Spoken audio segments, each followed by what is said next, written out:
Good morning, everyone. Can you hear me? Good. Okay. And sorry for the delay. Connection problems. We're ready to go on the record. Ms. Sears, are you ready? I am, thank you. Good. Good morning. We're here for oral argument in case number 20-440-PET, the petition of Otter Creek Solar, LLC for relief from a standard offer contract certificate of public good filing milestone for the Otter Creek 3 project. I want to note for the record that we're conducting today's oral argument by video conference. As a result, we will need to observe a few ground rules to make sure we go about this effectively. First, we'll start out by taking appearances. I'll ask for an appearance from each party. When I call the party's name, the representative here today on that party's behalf should state their appearance as well as what their position is on the questions in front of the commission. I'm particularly interested to know what the position of the department is. We'll start with you, Mr. Melone, for Otter Creek Solar. Good morning, Mr. Chairman and other commissioners. Tom Melone for Otter Creek Solar. And Mr. Burke for the department. Dan Burke on behalf of the Department of Public Service. And is it the department's intention to participate in the oral argument this morning? Yes, similar to the argument we had a couple of weeks ago. I think I'd like to make my time. The best use of it would be to respond to questions directly from the commission members themselves. I don't have a set presentation to make this morning. All right, and we were a little unclear as to whether or not the position of the department is to support the Otter Creek's request that we either waive or the deadline for the filing of the petition or grant an extension of time for the filing of the petition that underlies the standard offer contract obligations. What is the department's position as to that? Well, the department's position, which I laid out in that initial filing, is that our reading of the contract is that they have satisfied the obligations of the contract, and that goes to the interplay between the actual contractual obligations and the Supreme Court's recent Stowe-Katy Hill decision. I can get into that in a little more detail at the time, but I do want to clarify one point about the filing I made in this case. The commission is obviously an administrative tribunal of limited jurisdiction, and you do not have the jurisdiction to make determinations about whether a contract is void or voidable. That is a determination that would need to be made by a superior court judge.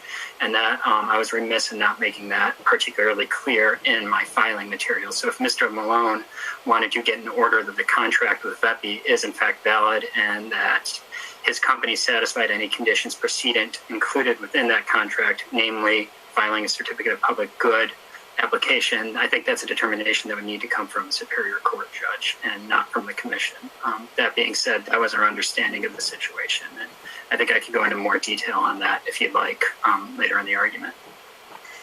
Well, given that on the issue that we believe we do have jurisdiction on, that you are on the same view as Otter Creek, have you and Mr. Melone discussed the division of the 30 minutes that are set aside for the position before us, which is that the P4D was in error? We've not discussed division of time now. And Mr. Melone, are you comfortable with assigning some portion of the 30 minutes that are set aside for Otter Creek to the department to present its arguments in support of your position? Yes, I am, Mr. Chairman. I just have a very short presentation. I don't think it would last more than 10 or 15 minutes. Okay, all right. So for the moment, although Mr. Burke raises now for the first time a jurisdictional question, which I think is sort of not in the position that I think Otter Creek is in, we'll hopefully set aside a total of 30 minutes for this oral argument, and if we need a little more time, we'll do it, but I don't think we're going to assign 30 minutes to the department, 30 minutes to Mr. Melone. There are no other parties in the proceeding, but if there are any members of the public in attendance listening by phone, we thank you for your interest. And I want to remind you that only parties will be actively participating today. Now to some ground rules. First, no talking over each other, which normally shouldn't happen in the context of an oral argument. Wait to be acknowledged before speaking, and state your name each time you begin to speak so the court reporter knows who is talking. Although since the two people who will be talking and the commissioners are all visible to the court reporter, that probably won't be necessary. If you want to be recognized to speak, wait a few seconds after someone else speaks to be sure they're done, then ask to be recognized. Before we move to the parties' arguments, I want to acknowledge that on June 11th, Otter Creek filed a motion in 7 different cases, 5 of which are pending before the commission, 2 of which are on appeal to the Vermont Supreme Court. We'll not be discussing that motion during today's argument. Otter Creek did not request this argument to be canceled, so we are proceeding today with the arguments addressing the merits of the hearing officer's proposed decision, but will not entertain arguments on Otter Creek's June 11th filing. The deadline for parties to those cases to respond has passed, but Otter Creek's reply deadline is not. We've allocated, as I've just discussed, approximately 30 minutes for today's argument, and Otter Creek, you will have, let's just for the moment say 20 minutes, Mr. Melone, if you need that, and the department will have 10 minutes, and we'll be flexible if it looks like we need more time. Mr. Melone, you can start. Thank you. Thank you, Mr. Chairman. I first want to clarify our position regarding a few issues. We agree with the proposition stated on page 2 of the June 17th order, which was stated in much more detail in the PFD, that the amendment provision in the standard offer contract is geared toward amendments without the party's consent. The application of the criteria from Section 31 of the standard offer contract does not apply here. And Otter Creek Solar's petition that referenced it was to fit in a box that the commission had used before, but that had up until now never been controversial. To my knowledge, what is the appropriate standard has never truly been an issue because, to my knowledge, every extension request has been granted, except for those requested by Otter Creek. But Section 31 of the contract, as it seems the PFD and the Commission recognize, does not apply here because the Commission is not trying to impose an amendment without the party's consent. So to be clear, we believe that leads to the conclusion that there is not a public interest component that implicates the type of review that was discussed by the Supreme Court in the Solar City case. Here, the dispute was a simple one.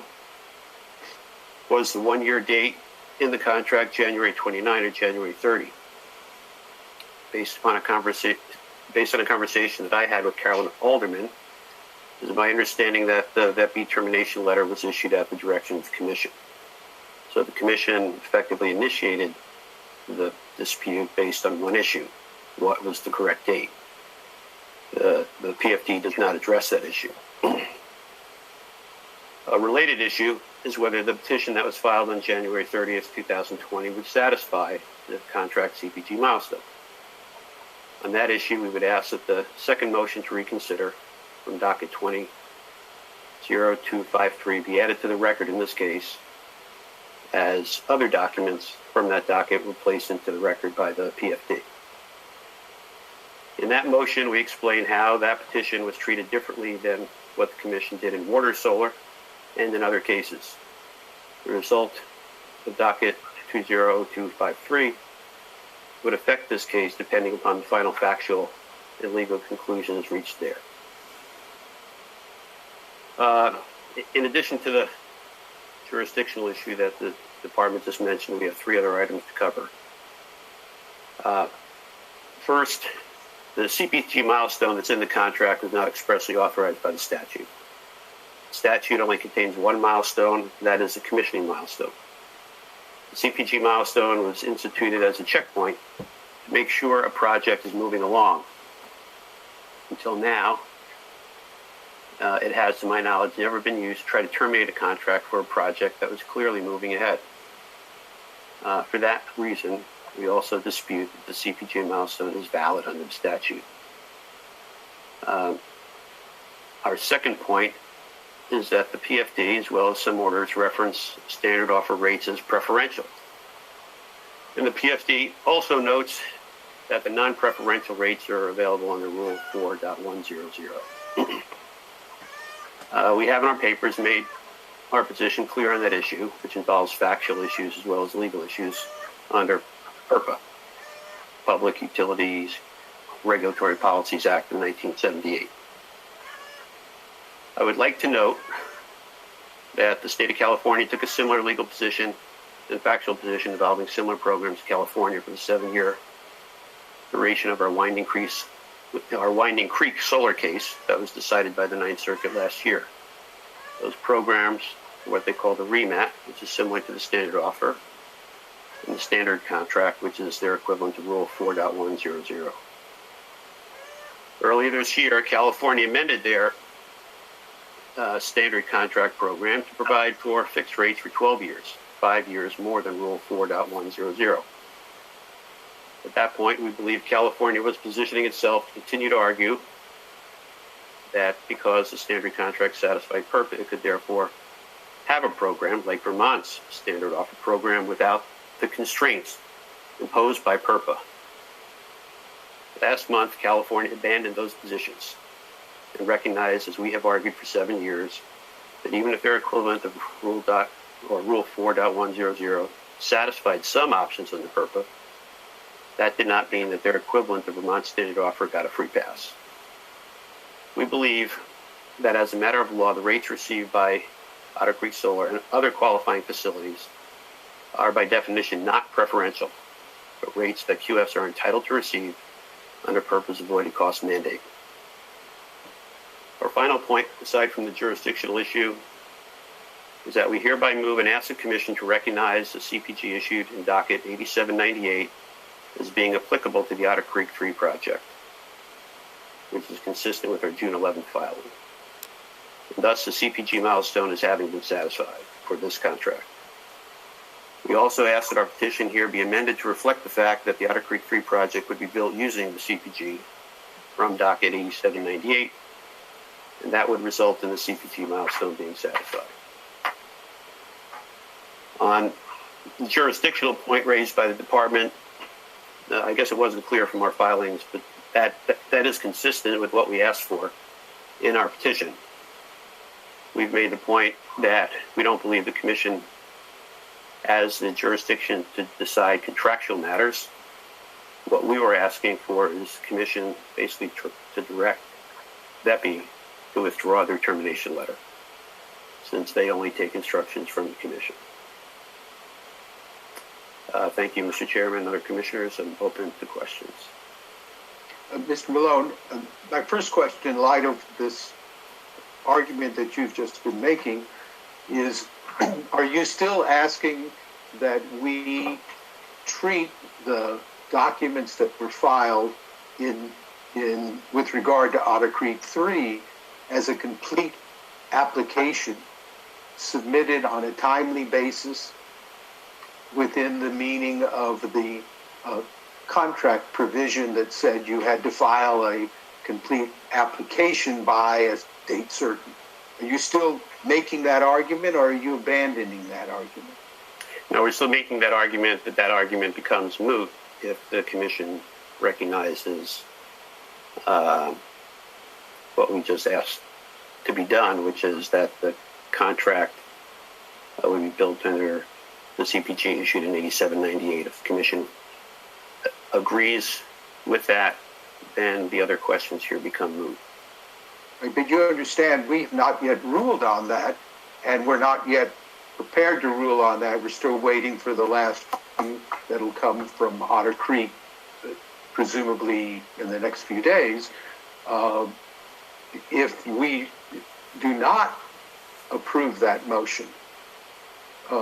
We need to understand for today's argument whether or not you continue to press that argument, and do you have any arguments to make that you have not already made in writing with regard to that issue? If we assume that the commission does not approve the motion we filed on June 11th, what I've just asked the commission to do is, in my view, completely independent of that, which is to recognize that we will use the CPG from 8798 for this power purchase agreement, regardless of whether the commission rejects every other part of the motion that we filed on June 11th in this docket and other dockets. But the issue in front of us today, Mr. Melone, and that's an interesting question. You have a vehicle and you've used it to present that to us, at least as part of that June 11th motion.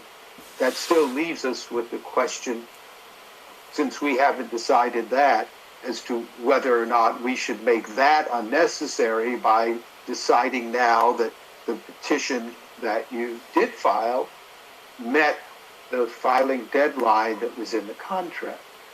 And my question to you is do you have any more argument to make on that today, other than what you've already made in your written filing? Just the ones I mentioned, aside from the one about the CPG from 8798. Just that we agree with the jurisdictional issue mentioned by the department for the same, as we have said before, and that the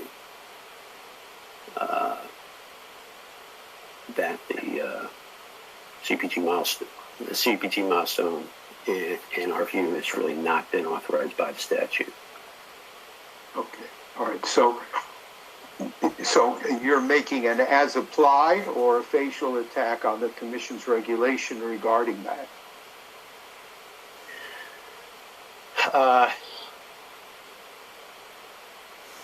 Well, I guess it's both, but there's no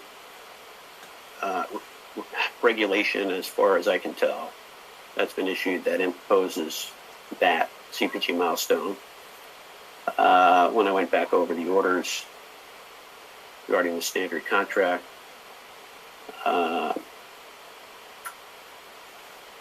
and even, I guess, the standard contract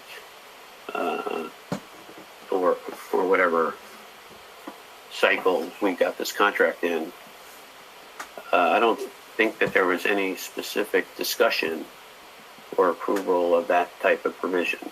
I mean, but it certainly was not issued as a rule or regulation. Okay, so let me make sure I understand your position on that. So your position is that, one, to the extent the contract said you had to file a petition within 1 year after you got the contract, that's an issue that you do not believe the commission has any jurisdiction to resolve. That's a contractual dispute between you, Otter Creek on the one hand and VEPI on the other. Number two, that's a provision that does not itself have a regulatory or statutory authorization.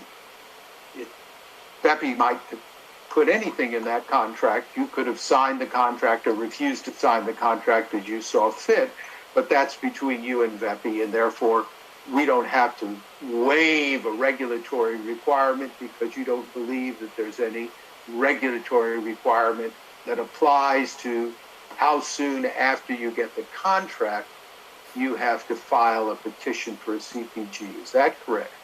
That's correct. Okay. All right. And therefore, we don't have to answer the question whether any regulatory requirement needs to be waived, because in your view, there is no regulatory requirement applicable here, and therefore there's nothing to waive, correct? Well, there is where it's less clear because VEPI is trying to impose that provision at the direction of the commission. So how the action is seen at the end of the day, I'm not sure whether, but we view it as, in effect, since VEPI only takes its instructions from the commission, in a sense, the commission is an actual contracting party because they control what the contracting party is willing to say or do under the contract and under the Uniform Commercial Code, which governs the sale of electricity. So the commission's here is in a unique position, just the way that the practicalities work. Okay. And the issue as to whether or not the petition that was filed for the CPG was complete, do you agree that the question of whether it was complete or not is controlled by a commission rule, and there is a statutory provision that dictates a certain amount of advance notice that must be given to the town planning commission as a prerequisite to the application being filed? Do you agree that that's an issue that we have in front of us?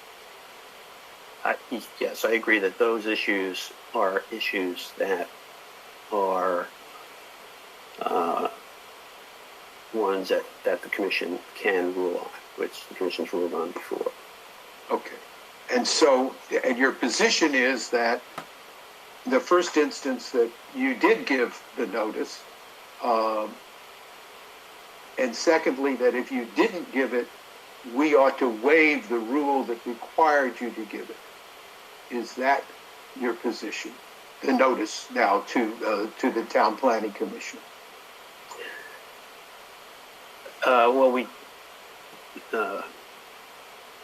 It's a little bit more than that because we have, in fact, provided the notice.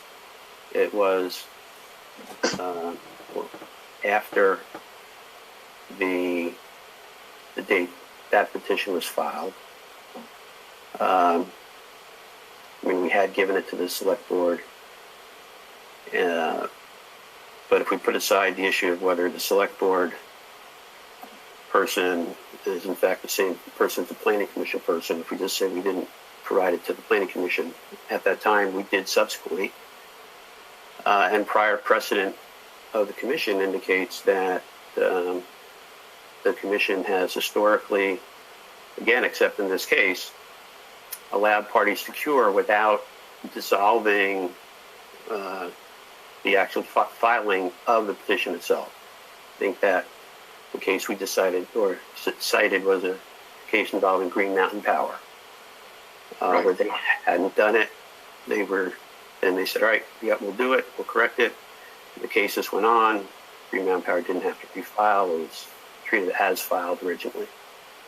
Right. And so, under that interpretation, 45 days after you provided the notice to the Planning Commission, it would be your position that your application for the Otter Creek Solar 3 project was complete, and that if the contract deadline was applicable, that the Commission should grant an extension of that contract deadline to coincide with when the 45-day notice was filed, correct?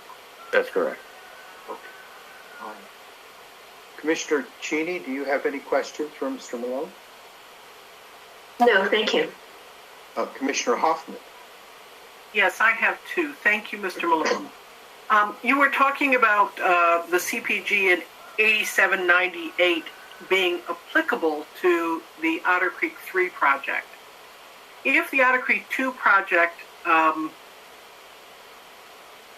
if it did apply to Otter Creek 3, would Otter Creek 3 be built consistent with the evidence and the plans presented in 8798 for Otter Creek 2? In other words, same location, that kind of thing. Would everything be the same? Yes, it was, Commissioner Hoffman. Okay, thank you. The other question I have is about this new jurisdictional question about a contract that the department brought up. So, are you saying that the only way to resolve the issue between you and VEPI is you will either negotiate that with VEPI or go to court and either sue VEPI and possibly the PUC? Is that how you are saying that has to be resolved? That we cannot resolve that question? You cannot resolve that question from a quasi-judicial perspective. You can resolve the question by directing VEPI to withdraw their notice because they only take instructions from the commission. So you can tell them as a party what to do, but you cannot make the decision based on any kind of adjudicatory powers. That's our position. Okay, thank you. Thank you, Thank you, Chairman. I mean, Commissioner Huff. I like that.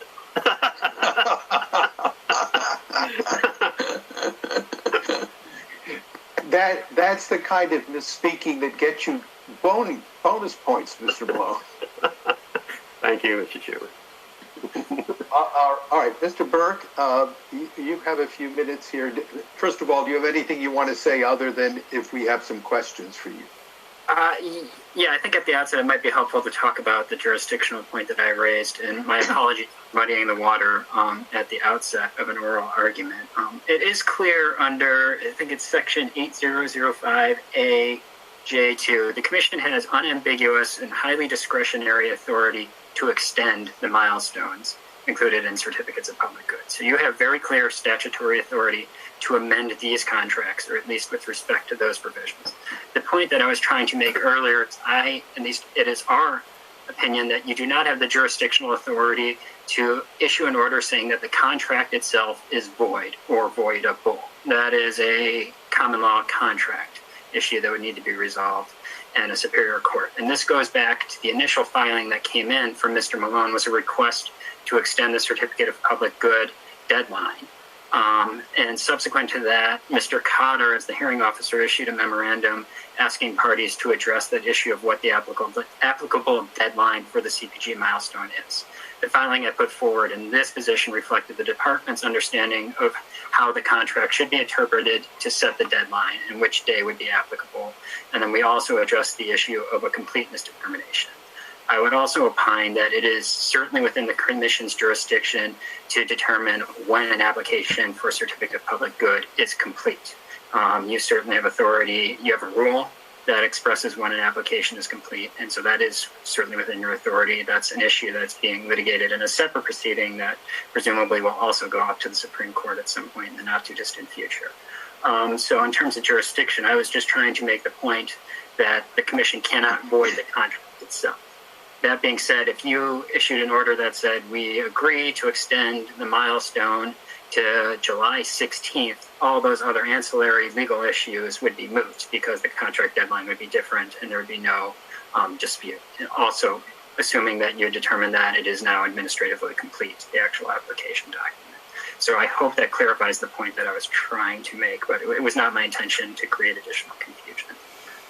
Well, I realize it wasn't your intent, but it may be the consequences nonetheless. Yeah. Let me ask you a couple of questions. Mm-hmm. So the basis of the jurisdictional point you're making, and I think that also Mr. Melone was making, is that there's this private contract between VEPI on the one hand and Otter Creek on the other. And that if they have a disagreement about what that contract means, it's for them to resolve either by working it out or by going to the Superior Court and getting a judge to decide. If that's true, then how would we have any authority to decide whether or not a provision of that contract had been met, i.e. whether a complete application had been filed by a certain date, whether or not a waiver should be granted to our rule on when a complete application is filed, whether or not a complete application required advance notice to the town planning committee, and all of those questions. Why isn't the whole point of the department, and if I understand Mr. Melone, that what we should have done with this case is to say, we have no jurisdiction to decide any of the issues being raised because they resolve ultimately into what does the contract mean, and that's a dispute between VEPI and OCS. We decline jurisdiction. You guys go and work it out. When you've got it worked out, come back to us and tell us what the result is. Why shouldn't we have done that from day one, if that's your position? That may well have been the appropriate course to go forward with this, but I don't think that's necessarily what should have been done, because I do think it would be appropriate for the commission to make a determination on the completeness of the application. Superior Court judge reviewing any lawsuit that would arise from this would probably defer to the commission in its interpretation of its own rules as to whether or not the application was complete.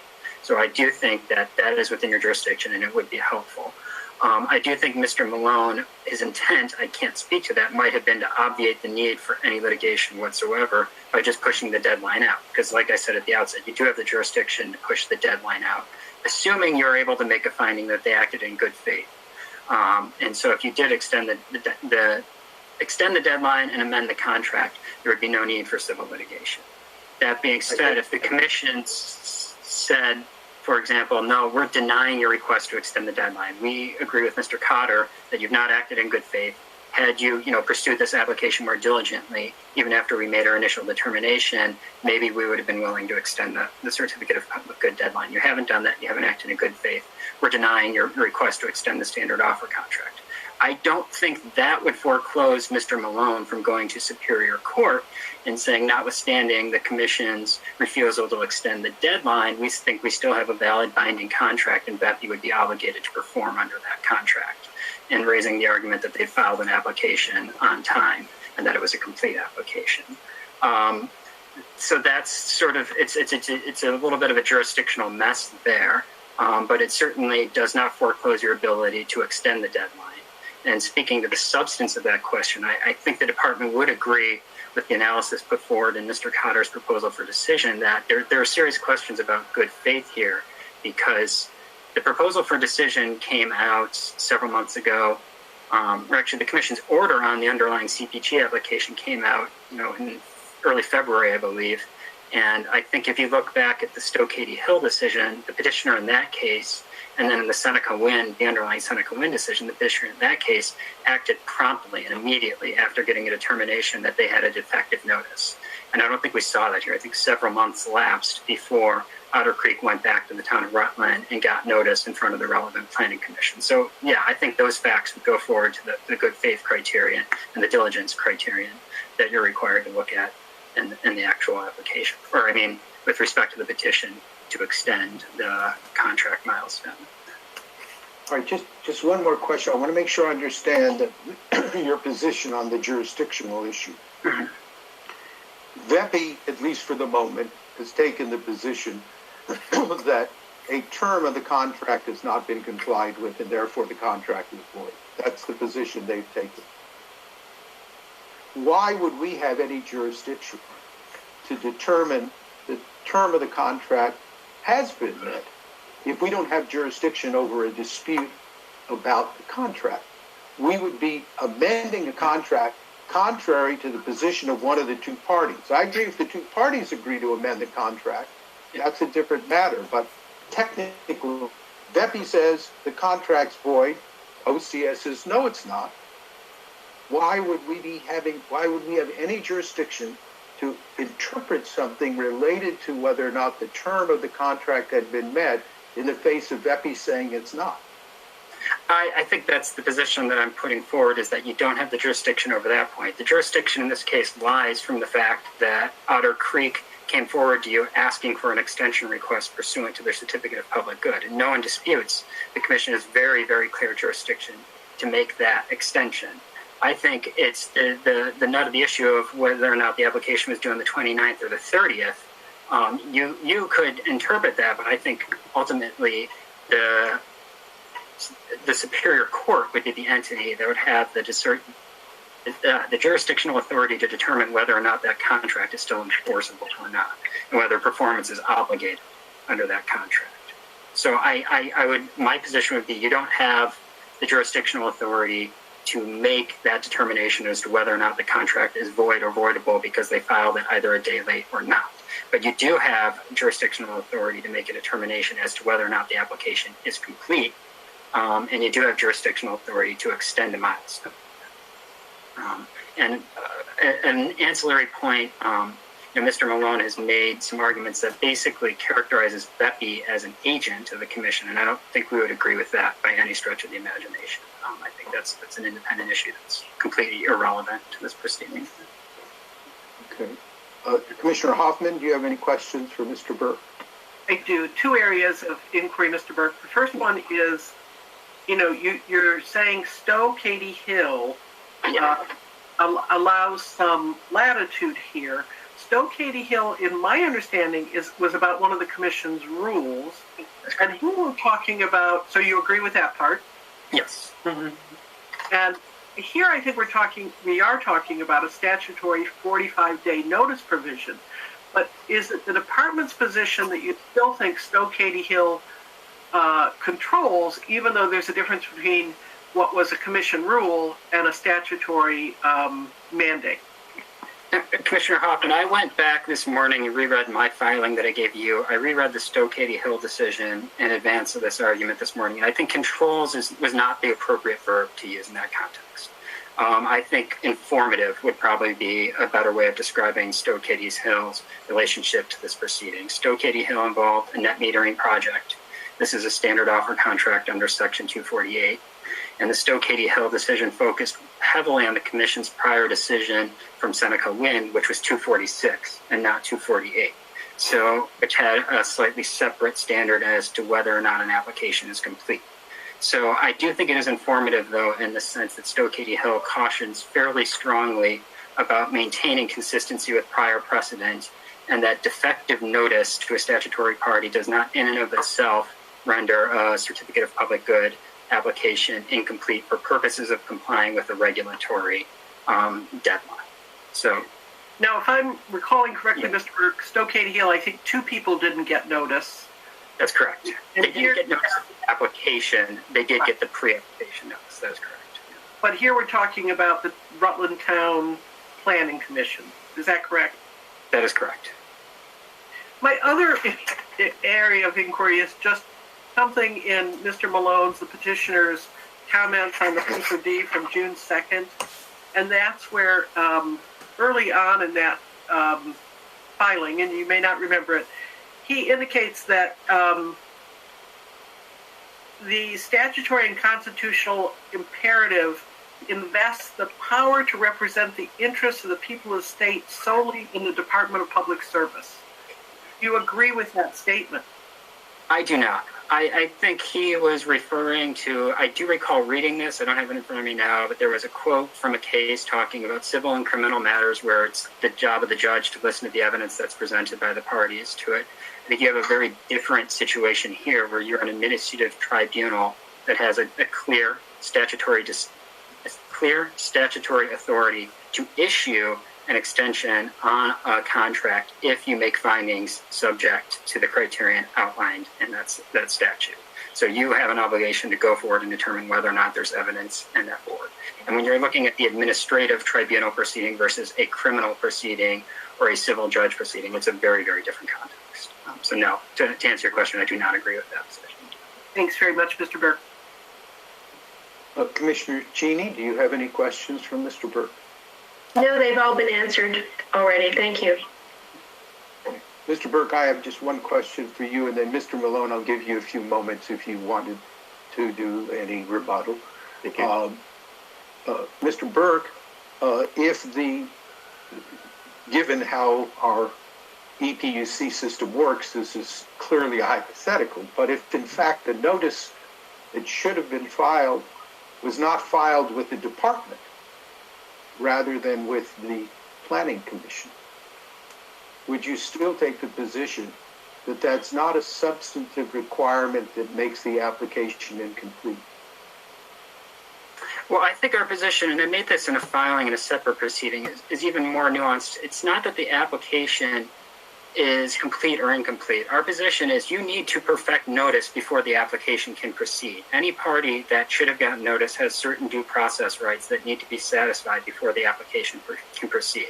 There's a separate ancillary question, and this goes back to the Stowe-Katie Hill case, is if there is a particular deadline that needed to be met to get that application to the PUC, did they satisfy that deadline? So if the department didn't get a notice through EPUC, which unfortunately when we do get notices through EPUC, we sometimes don't miss them, our position would be that that notice needs to be perfected and you cannot proceed with the litigation unless we're given adequate and ample time to do whatever we need to do to respond. If there's a comment deadline, we would ask that it be extended. If we need to file discovery, we would ask for adequate time, etc. But if there were, a situation like where the net metering rules are changing from December 31st to January 1st, and we didn't get notice on that, it may still be sufficient for putting them back into the old net metering rule, for example. Is that a helpful response? Yes, it is. Thank you. All right, Mr. Melone, we can give you 5 minutes if you think you need that. Okay, thank you, Mr. Chairman. I do want to point out that the Commission's order dismissing the petition that was filed for Otter Creek 3 was issued on February 20th. On February 20th, that's later that same day, we sent the entire package, the 45-day notice package, to the Planning Commission in Rutland. So there was... Is that in the record here, or have you offered it in the record here, or is it in the record of one of the other sort of related cases? It is. We certainly, yes, I think it's in the it's in the motion, or the second motion to reconsider in docket 0253, where we put in a footnote. What occurred about 2 months later was the actual comments from the Select Board and the Planning Commission, not the actual notice that we gave. We gave that notice on February 20th. All right, thank you. The position that the Commission is here, in my view, is kind of quirks of the drafting of the contract, which requires, or which refers to the contract being void absent in order of the Commission, and the practical control that we understand from BEPI is exerted by the Commission. So in a normal contracting case, if we had a dispute with the contracting party, the law requires that each party act in good faith under the contract. And we would go talk to the other party and try to resolve it. But here, we can't talk to BEPI because they have told me, well, you can't talk to us because we can't do anything. We can't say anything because really we only take instruction from the Commission. So that, from a practical standpoint, puts us in the position of, well, let's try to go to the Commission and see if we can then talk to them and say, we would like to resolve this dispute. And so we would like you to tell BEPI to withdraw the notice of termination for the following reasons. So that's really what we did, and that's how, from the practical standpoint, the Commission gets involved because BEPI won't talk to us because they say they can't, that they only act if and when somebody at the Commission directs them to. The final point is I do agree with Attorney Burke that the issue in, as I read Commission precedent and what he said, is that in incomplete application, say that did not give a 45-day notice to one of the parties required to get it, cannot proceed until that's fixed. But it doesn't mean that the petition itself is void. And the United States Supreme Court refers to that kind of condition as a claims processing condition. Doesn't mean that the whole thing is void, but it means that the case cannot proceed until a certain condition precedent is met. And I think the same result should apply here. That's it, Mr. Chairman. Thank you very much. All right. Commissioner Hoffman, Commissioner Cheney, unless you have something else, I think we're done. Do you have anything, any other questions for either Mr. Burke or Mr. Malone? No, I don't. Thank you very much. Okay, Mr. Burke, Mr. Malone, thank you very much for your, Ms. Sears, as always, thank you for your reporting. And this hearing is adjourned. We will take this matter under advisement. Thank you all. Thank you, Mr. Chair. Thank you.